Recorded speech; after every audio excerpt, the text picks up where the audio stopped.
بسم اللہ الرحمن الرحیم۔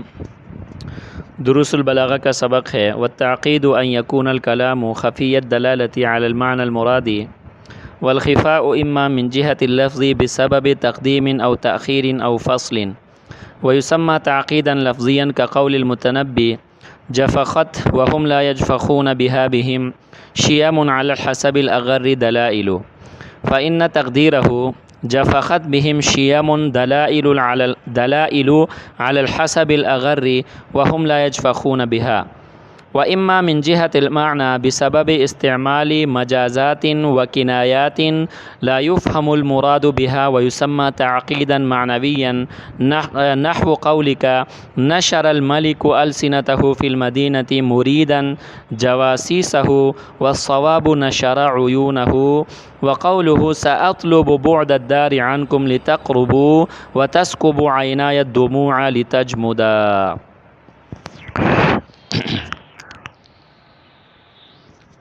ترجمہ ذرا سماعت فرمائیں۔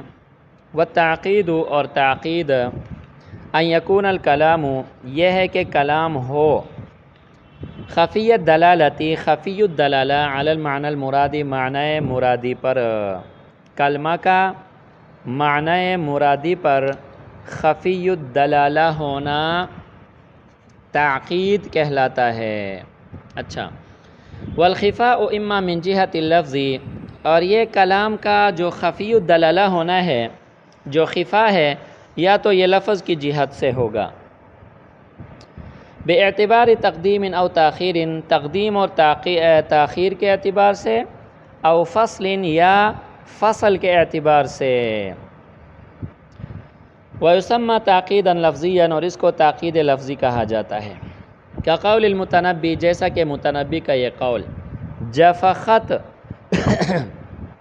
فخر کیا، وَهُمْ لَا يَجْفَخُونَ بِهَا بِهِمْ، اور وہ اس کے ساتھ ان کے ساتھ فخر نہیں کرتے، شیام ایسی خصلتیں، علی الحسب الأغر، جو کہ اعلیٰ حسب نسب کے ہونے پر، دلائل دلیلیں ہیں، فَإِنَّ تقدیرہ، پس اس کی تقدیر عبارت، جفخت بہم شیام، ان لوگوں پر فخر کرتی ہیں ایسی خصلتیں، دلائل علی الحسب الأغر، جو کہ ان کے بلند نسب ہونے پر دلائل ہیں اور نشانیاں ہیں، وَهُمْ لَا يَجْفَخُونَ بِهَا، اور وہ لوگ ان خصلتوں پر فخر نہیں کرتے۔ بس اتنا ہی آج اس کی وضاحت کرتے ہیں تعقید لفظی کی۔ اچھا جی، ہم نے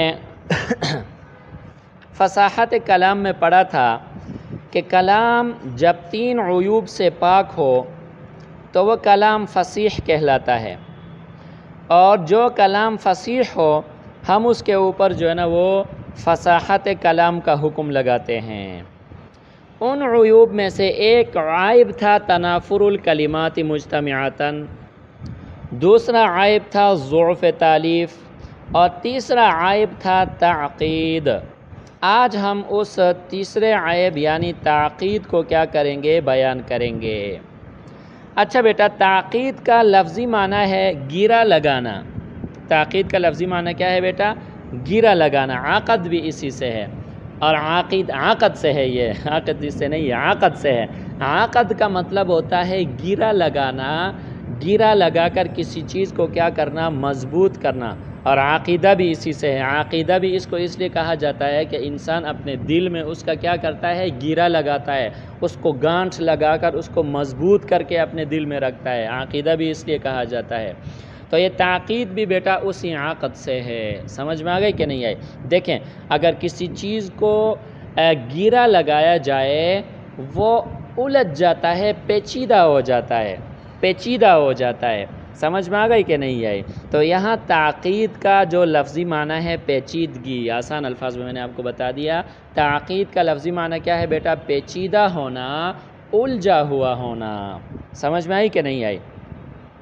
علم بلاغت والوں کی اصطلاح میں تعقید کسے کہا جاتا ہے؟ ان یکون الکلام خفی الدلالۃ علی المعنی المرادی، کلام کے معنی مرادی پر دلالت کرنے میں خفا ہونا، کلام کے معنی مرادی پر دلالت کرنے میں خفا ہونا، سمجھ میں آ گئی کہ نہیں، کہ وہ کلام ایسا ہوتا ہے کہ معنی مرادی پر دلالت کرنے میں اس میں کیا ہوتا ہے، خفا ہوتا ہے، خفی الدلالہ ہوتا ہے، وہ اپنے معنی مرادی پر دلالت کرنے میں واضح اور صریح نہیں ہوتا۔ سمجھ میں آئی کہ نہیں آئی بیٹے؟ یعنی کلام جو معنی مرادی پر دلالت کرتا ہے اس میں خفا ہوتا ہے، آسان الفاظ میں اس میں کیا ہوتا ہے، خفا ہوتا ہے۔ اچھا بیٹا، پھر یہ خفا دو قسم پر ہے، خفا یا تو لفظ کی جہت سے ہوگا یا معنی کی جہت سے ہوگا۔ خفا یا کس لفظ سے ہوگا، جہت سے ہوگا بیٹا؟ معنی کی جہت، لفظ کی جہت سے ہوگا، اور یا معنی کی جہت سے ہوگا۔ اگر خفا لفظ کی جہت سے ہو تو اس کو تعقید لفظی کہا جاتا ہے۔ اگر خفا کس جہت سے ہو بیٹا؟ لفظ کی جہت سے ہو، لفظ کے طرف سے ہو تو اس کو خفا لفظی کہا جاتا ہے، اور اگر خفا معنی کی جہت سے ہو تو اس کو تعقید معنوی کہا جاتا ہے۔ خلاصہ کلام یہ ہے کہ تعقید کی دو قسمیں ہیں، نمبر ایک تعقید لفظی، نمبر دو تعقید معنوی۔ سمجھ میں آئی بیٹا؟ والخفاء اما من جہت اللفظ سے تعقید کی پہلی قسم تعقید لفظی کا بیان فرما رہے ہیں۔ فرمایا کہ تعقید یا تو لفظ کی جہت سے ہوگا، اگر لفظ کی جہت سے ہو تو اس کو تعقید لفظی کہا جاتا ہے۔ وہ تعقید، وہ پیچیدگی لفظ کی جہت سے کیسے ہوتی ہے، آگے اس کی وضاحت فرمائی۔ تقدیم، تاخیر اور فصل وغیرہ کی وجہ سے اس کے اندر اس کے معنی مرادی کو سمجھنے میں خفا اور پیچیدگی پیدا ہوتی ہے۔ سمجھ میں آئی کہ نہیں؟ الفاظ میں کیا ہوتی ہے؟ تقدیم و تاخیر ہوتی ہے، فعل کہاں ہوتا ہے، اس کا فاعل کہاں جا کے ذکر کیا ہوا ہوتا ہے۔ سمجھ میں آ گئی کہ نہیں آئی؟ یا مفعول بہ کو پتہ نہیں کہاں جا کر لے جا کر ذکر کیا ہوتا ہے۔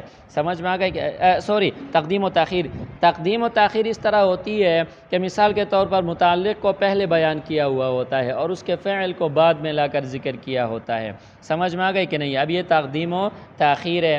سمجھ میں آئی کہ نہیں ہے؟ یعنی جو چیز تقدیم چاہتی ہے اس کو مؤخر کیا جاتا ہے اور مؤخر چیز کو مقدم کیا جاتا ہے۔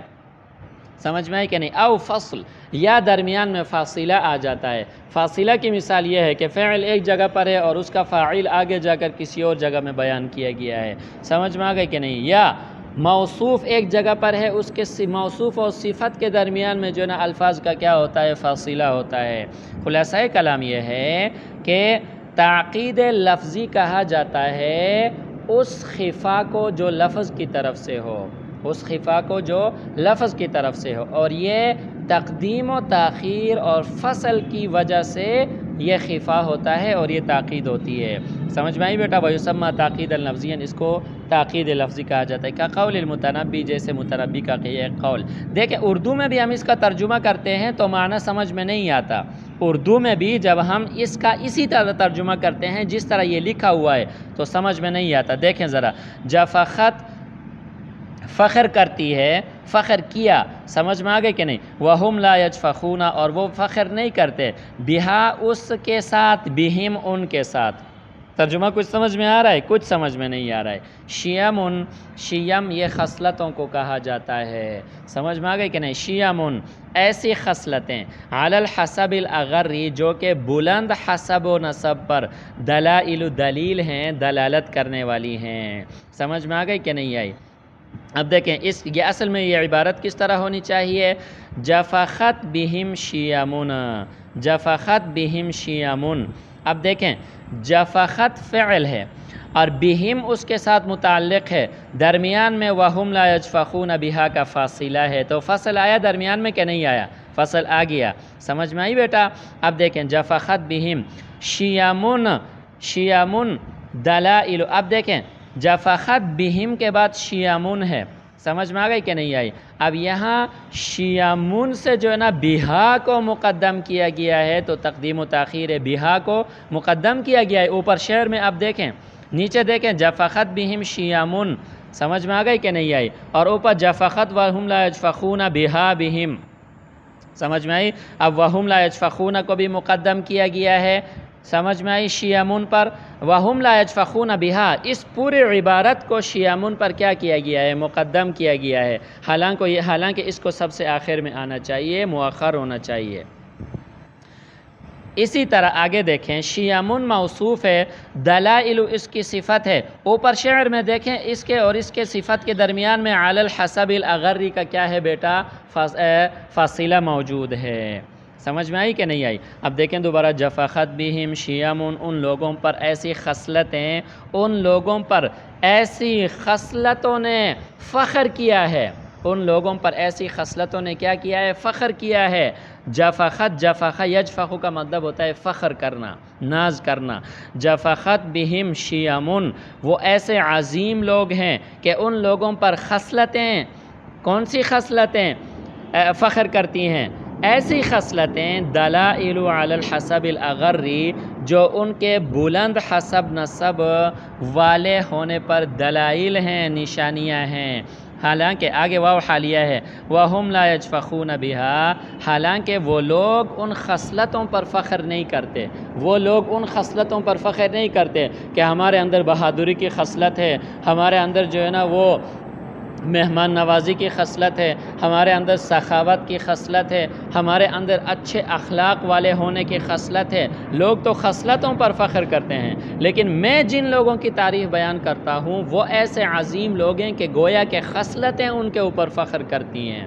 سمجھ میں آئی کہ نہیں؟ اب دیکھیں اوپر شعر کو دیکھیں اور نیچے اس عبارت کو دیکھیں تو خود بخود آپ کو سمجھ میں آ جائے گا کہ اس میں تقدیم و تاخیر بھی ہوئی ہے اور اس میں فصل بھی ہوئی ہے۔ سمجھ میں آئی بیٹا؟ اوپر شعر میں دیکھیں، جفخت فعل، بہم اس کے ساتھ متعلق ہے، فعل اور شیامون جو ہے نا بیٹا اس کا فاعل ہے۔ تو دیکھیں جفخت فعل، اس کے فاعل، اور اسی طرح اس کے متعلق کے درمیان وَهُمْ لَا يَجْفَخُونَ بِهَا کا فاصلہ موجود ہے۔ آپ اوپر شعر میں دیکھیں فاصلہ کیا ہے بیٹا؟ موجود ہے۔ سمجھ میں آئی؟ اسی طرح جفخت فعل کے فاعل اور متعلق اس سے پہلے وَهُمْ لَا يَجْفَخُونَ بِهَا کو مقدم کر کے ان کو مؤخر کیا گیا ہے، تو تقدیم و تاخیر بھی ہے اور فصل بھی ہے۔ تقدیم و تاخیر اس لیے ہے کہ جفخت بہم شیامون، سمجھ میں آ گئی کہ نہیں آئی؟ اب بہم شیامون کو پہلے آنا چاہیے، وَهُمْ لَا يَجْفَخُونَ بِهَا کو آخر میں آنا چاہیے، تو وَهُمْ لَا يَجْفَخُونَ بِهَا کو بہم شیامون پر مقدم کیا گیا ہے، تو تقدیم و تاخیر بھی ہے۔ اور فاصلہ اس لیے ہے، جفخت فعل ہے، شیامون اس کا فاعل ہے، بہم اس کے ساتھ جو ہے نا وہ کیا ہے؟ متعلق ہیں، تو فعل اور اس کے فاعل اور متعلق کے درمیان میں کیا لایا گیا ہے؟ فاصلہ لایا گیا ہے۔ اسی طرح آگے دیکھیں بیٹا، شیامون یہ کیا ہے بیٹا؟ موصوف ہے۔ شیامون کیا ہے؟ موصوف۔ دلائلو یہ اس کی صفت، موصوف اور اس کی صفت کے درمیان میں علی الحسب الاغری کا کیا ہے؟ فاصلہ موجود ہے۔ سمجھ میں آئی بیٹا؟ اسی طرح علی الحسب الاغری یہ متعلق ہے دلائلو کے ساتھ، اور یہ دلائلو پر کیا ہے؟ مقدم ہے۔ سمجھ میں آئی بات کہ نہیں آئی؟ جی بیٹا، اب دیکھیں اس میں تقدیم و تاخیر بھی ہے اور اس میں فصل بھی ہے۔ اس تقدیم و تاخیر اور فصل کی وجہ سے الفاظ، دیکھیں نا الفاظ ہیں، یہ تقدیم و تاخیر کن کی ہوتی ہے؟ الفاظ کی ہوتی ہے نا بیٹا۔ الفاظ کی تقدیم و تاخیر کی وجہ سے، الفاظ کے درمیان میں فصل ہونے کی وجہ سے اب اس شعر کے معنی مرادی کو سمجھنے میں خفا پیدا ہو گیا۔ سمجھ میں آئی بیٹا؟ تقدیم و تاخیر کی وجہ سے، الفاظ کے درمیان میں فاصلہ ہونے کی وجہ سے اس شعر کے معنی مرادی کو سمجھنے میں خفا پیدا ہو گیا، تو پھر ہم ڈائریکٹ کہیں گے کہ یہاں جو خفا ہے یہ لفظ کی جہت سے ہے، لہٰذا اس شعر کے اندر کیا ہے بیٹا؟ تعقید لفظی ہے۔ اس شعر کے اندر کیا ہے؟ تعقید لفظی ہے۔ حالانکہ دیکھیں نا شعر میں اس نے کتنی زبردست جو ہے نا وہ کیا کی ہے؟ تعریف بیان کی ہے۔ اس نے کہا ہے کہ میں ایسے لوگوں کی تعریف بیان کرتا ہوں کہ وہ لوگ بڑی خصلتوں پر، وہ لوگ اپنے حسب نسب کے بڑے ہونے پر ناز نہیں کرتے، بلکہ ان کے حسب نسب اور ان کی خصلتیں ان لوگوں پر ناز کرتی ہیں۔ دیکھیں تعریف کا کتنا زبردست طریقہ ہے، لیکن تاکید لفظی ہے، اس وجہ سے یہ فصاحت کلام کے کیا ہے بیٹا؟ خلاف ہے، اور اس شعر کے اندر تاکید لفظی ہے۔ سمجھ میں آئی بات؟